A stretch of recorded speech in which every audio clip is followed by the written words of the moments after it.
Ooh, it's getting intense up in here. The Scorpio full moon is officially upon us.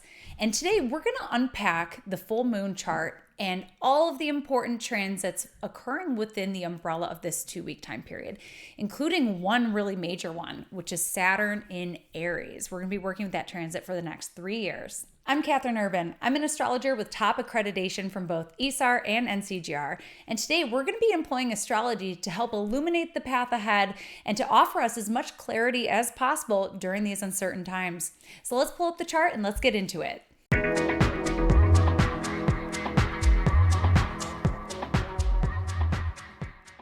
So here's our full moon chart. The full moon is going down at 22 degrees Scorpio in 12 minutes. This is occurring on May 12th, 2025.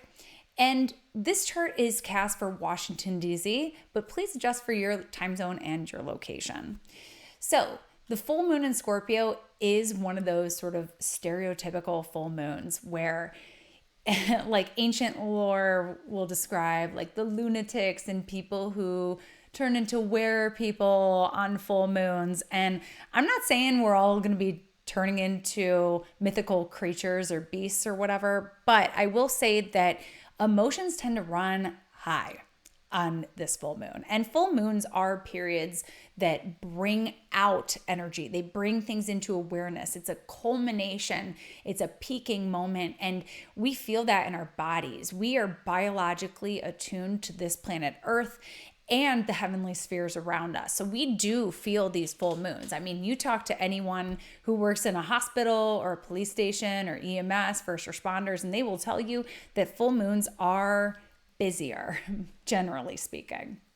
And this full moon, the Scorpio full moon, is one of those that usually lives up to that expectation. Scorpio is a water sign. It's feeling based. It's passionate. It's intense. There is no mincing. There is no sort of half-assing with Scorpio. With Scorpio, it is all or nothing. So whatever the feelings are, they are coming on in a bold and full sort of way. This can be a powerful introspective time for people. Scorpio having like an affinity with the shadows, introspection. It is a nocturnal sign, but powerful emotions are on the rise, and we will most certainly feel them within our bodies as well as see it out in the world, because many of us are here because we are studying astrology to gain insight. We want to understand why we are the way that we are. We want to use astrology to help us to be better versions of ourselves. But there are a lot of people out there that haven't discovered such tools. And even people who have such tools, everyone is human. Everyone has their moments. And I would say that this is going to be one of those moments where people hit some breaking points. And that would be because this full moon is opposing Uranus. And we'll see that exact Sun-Uranus conjunction occur on the 17th, but we'll really be feeling this Uranian and like passionate Scorpio flavor for these entire 2 weeks. Now, on the plus side, because like I said, I mean, this could be one where people are behaving a little unhinged. I think this is one where some stuck emotions can really be moved for better or for worse, like however the emotional detox is occurring. But this can be a really powerful emotional release. This would be the time to let those feelings out. So pay attention to what is arising for you. What is feeling fixed water? What is a stuck emotion for you? And this Uranus aspect can help liberate, break free, finally break the pattern, chop away, get away from those old storylines. So yes, in a powerful sense, Uranus is here to help liberate us from stuck emotional states, and it can bring even wild epiphanies, which radically reframe our experiences, thus liberating us from the shackles of fixed emotions. So like I said, for some of us, it's going to be more intentional. Like, yes, I'm feeling this. Let me let it out in a constructive kind of way. And for other people, it's going to be happening very unconsciously. So just note this. Like, this is where, and I hate to say this, but like a few years ago, like people were just like getting punched on the street. Like this full moon sort of has that energy, unfortunately. But I do think it can be really powerful when used intentionally. Also, Uranus just lending its flavor to this lunation. This is a planet of liberation. This is a planet of sovereignty, rebellion, and resistance. So I think we're going to see a lot of that on this full moon, both collectively and individually.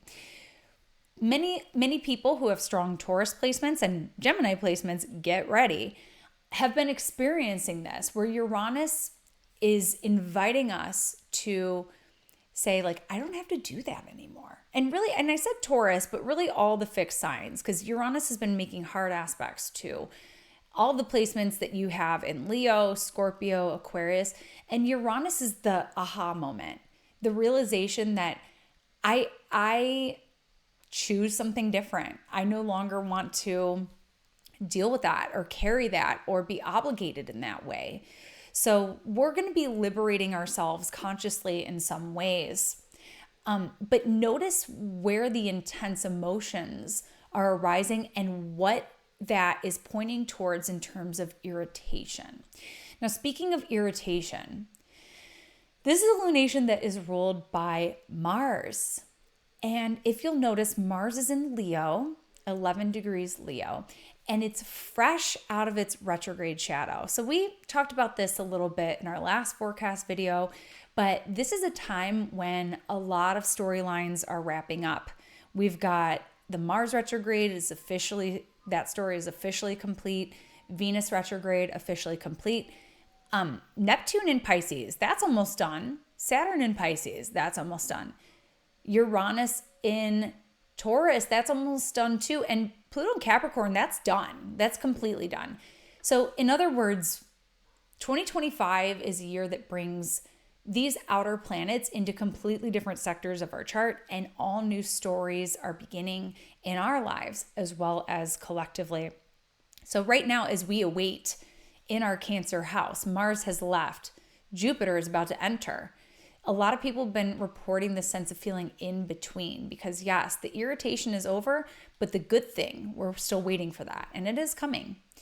But speaking of Mars, like this story is over, and beyond it just simply being over and the relief that we feel for it simply being over, think about how we are changed. Remember that alchemical process that we went through with our Mars retrograde story, and what has shifted. What have we gained the most clarity on what we need to protect and preserve in order to lunge forward? I mean, Mars is all about our desires, our impulse, how we fight for what we want, how we seize what we want, how we achieve what we want. It's that desire impulse. And very often our Mars is reactive. It's automatic. It's what we do in our fight or flight, like how we behave. But regardless, with that story being complete, what do we want now? And I think with this liberation energy around the Scorpio, things that are stuck or the things that we're really passionate about. I mean, this could be a full moon that invites us to say yes, radically full on yes, nothing is getting in my way for the things that I feel so strongly about. I mean, Scorpio it's a sign with a well-founded reputation, I'll say, having a Scorpio moon myself, but there are a lot of gifts with the Scorpio moon, those of passion, persistence, determination, and with Mars being in new territory, this is one that can really fire up that renewed sense of determination, the thing that you want to move forward with, like unrestrained. So think about what that may be for you. It's time for a new story. I'll say that. It's time for a new story. Now, moving on. Some other things that are coming out of here. Let me just animate my chart here. Okay, so this is it. So we're going to move forward. I think this is the same day, actually. Okay, yes, this is the same day. We're not moving forward yet. Mercury is in a square with Pluto. So this is a time, and I might have mentioned this in the last video, but Mercury square Pluto, we're usually finding things out. So again, with the illumination component of Uranus, it's like shocking revelation or liberating revelations. Mercury square Pluto brings truths to light, things that maybe you're intentionally trying to find the answers to. This would be a really great aspect for that. Like, I remember I found my dad's birth father. Like, I was just digging on ancestry.com and I found that on like a Mercury Pluto. So you can be really intentional about this if you're trying to do like some research or anything like that, if you're trying to get to the bottom of something. But whether that's intentional or not, usually this is an aspect that brings information to light, things that are really revealing, things that have some potency to them, Pluto, something really powerful that can shift the way that you look at something. So that's going on the day of the full moon.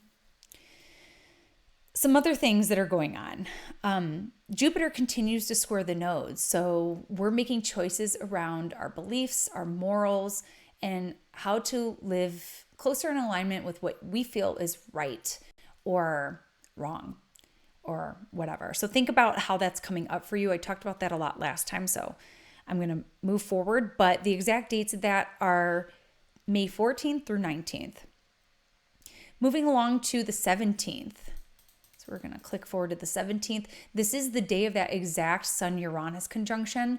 So beyond the scope of the full moon, this might be a day where we're seeing some pretty wild events in the world and locally and in our lives.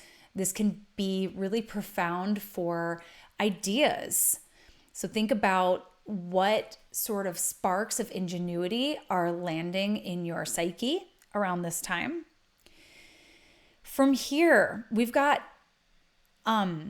Mars and Mercury are in a square. So from the 17th through the 18th, we've got Mercury and Mars in a square. This typically shows up as fighting words, insults, just coarse language. There's usually something kind of sandpapery in terms of what we hear, what we learn. There's something discomforting about the information that's arising during this time. But this is also really great energy to be direct with people. If you need to cut to the chase, if you need to make your point about something, this would be really great for that.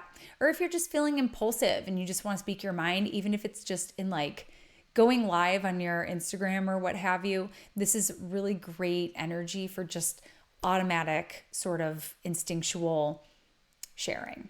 Okay. But do take caution, because a lot of times that instinct to just say without filtering, there's something, like I said, kind of sandpapery here. So just watch it.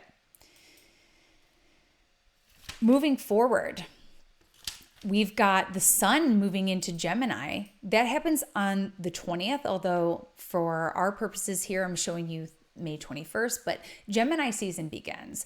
So we're going to be moving out of that Taurus season, which is all about presence, sinking in, moving a little bit more slowly and intentionally. And now Gemini season is here. So we're getting thirsty in Gemini season. We're thirsty for new information. We're feeling curious. We want to have new experiences. We're seeking some more stimulus here. So this is just showing a desire for fresh ideas.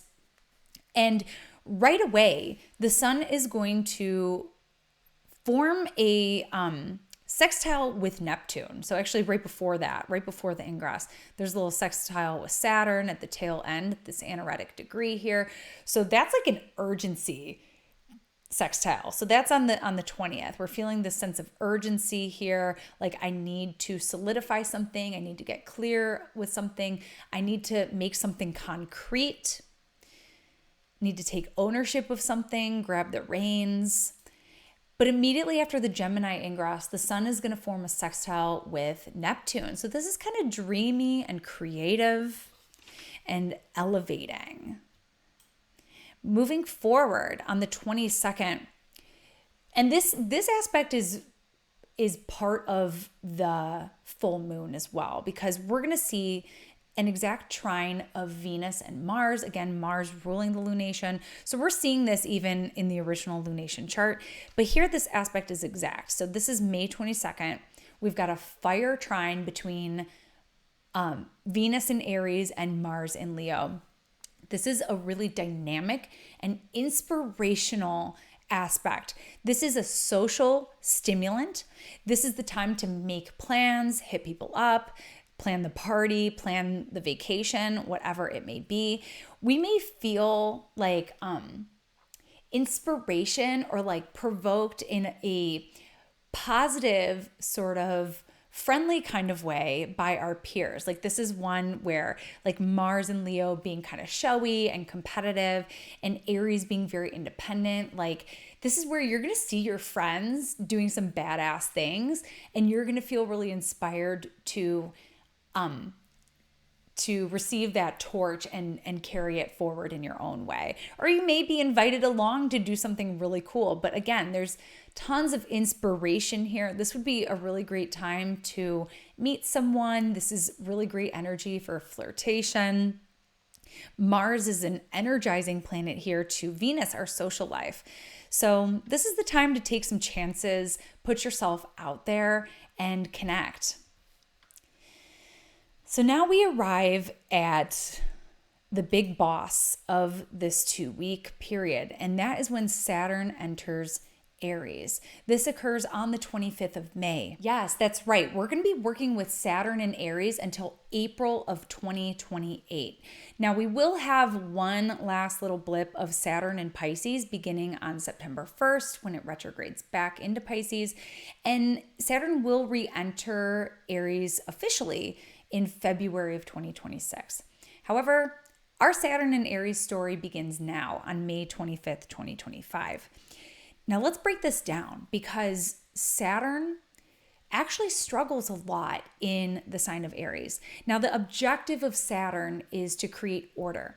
Saturn is a planet of certainty, clarity, the ability to concentrate on something, to be deeply contemplative. Saturn is a planet of order, authority, boundaries. And I love just thinking back to Saturn's period in Capricorn. That was like 2017 through 2020, when boundaries was the buzzword, and also girl bosses. But then Saturn moved into Aquarius, and we saw themes of social distancing. We saw like a lot of order, like people had to like get in line and follow certain protocols, and also science was really buzzworthy during that time. So when we think about Saturn doing well, Saturn creating separation, Saturn being a planet of solitude, order, and tradition, that would be a time when we look back at Saturn having the ability to do its job really well. But Saturn now is in Mars's sign, and Aries is a sign typically associated with youth. So Saturn does not fare well here. And one of the things that we can look at right now is a sense that there is no roadmap.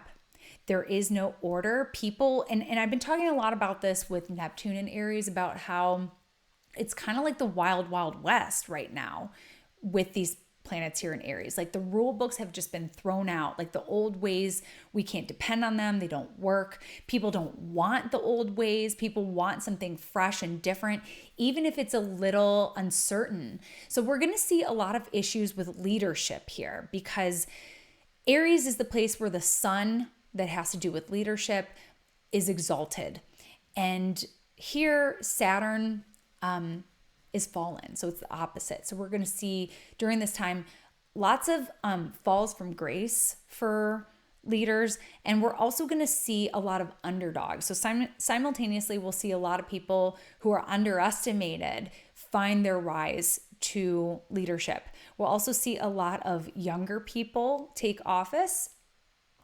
And also just general difficulty with authority, general difficulty with maintaining order, maintaining authority. Even right now, if like with the Trump administration, it's like they're changing their mind on tariffs, they're changing their mind on immigration, what's going on with due process. There's all these questions, and it's like, yeah, like we can't depend on the way things that were done before. There's something totally new and weird happening right now. So I think Saturn in Aries is definitely going to account for that.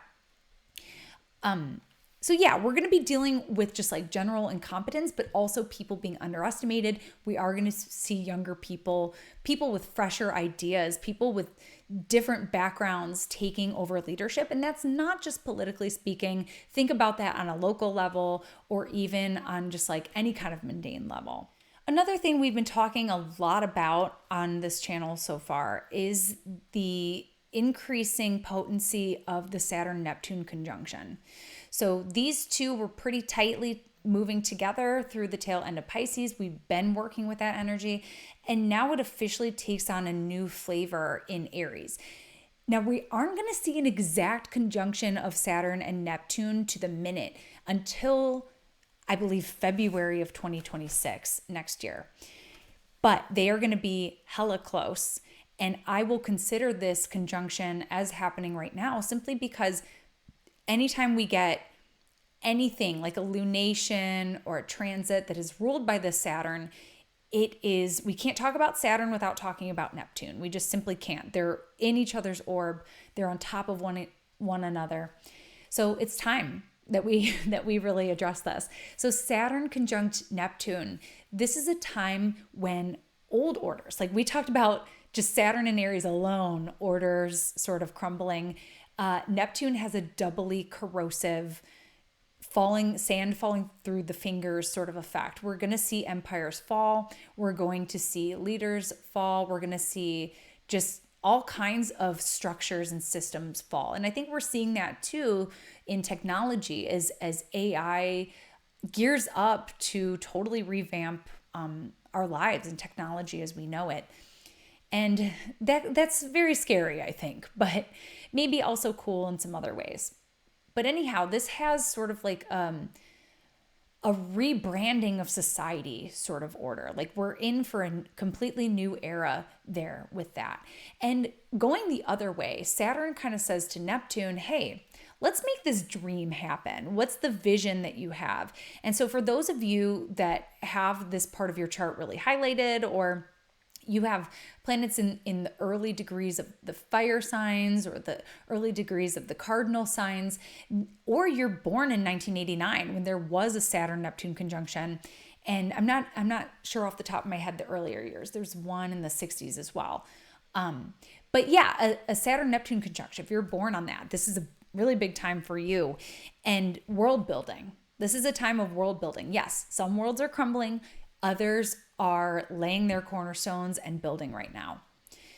Richard Tarnas cites this aspect as a time of major collective disappointment, like a sense of feeling morally bankrupt. Like, what is it that we can depend on? Like, what is the point anymore? And judging by the demeanor of social media, I would say we're definitely there. Like the Saturn-Neptune conjunction bears this sense of feeling like crushed, like there's nothing else to put our faith into at this time.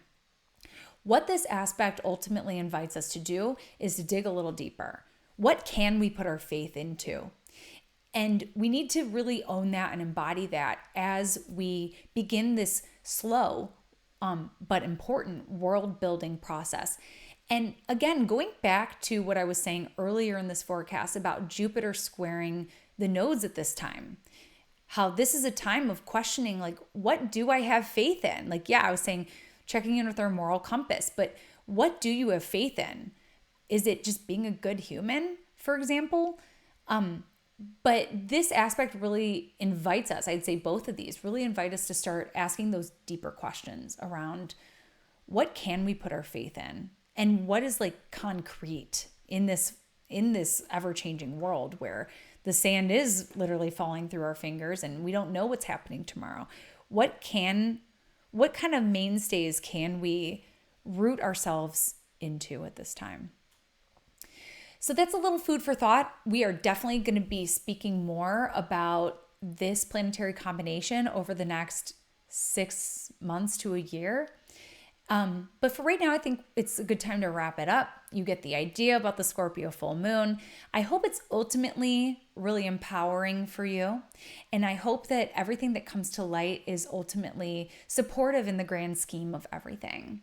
So may this full moon be a blessed one, and I will catch you next time. Bye. Thanks so much for tuning in with me today. For more astrology in your world, you can connect with me on all platforms at Astro Catherine.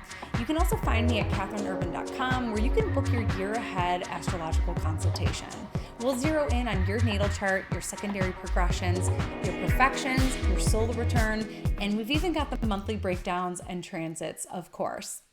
You can also connect with me for horary astrology, which is a divinational form of astrology which allows you to ask one specific question by email.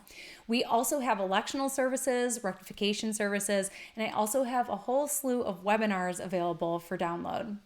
I look forward to connecting with you soon. Thank you. Bye.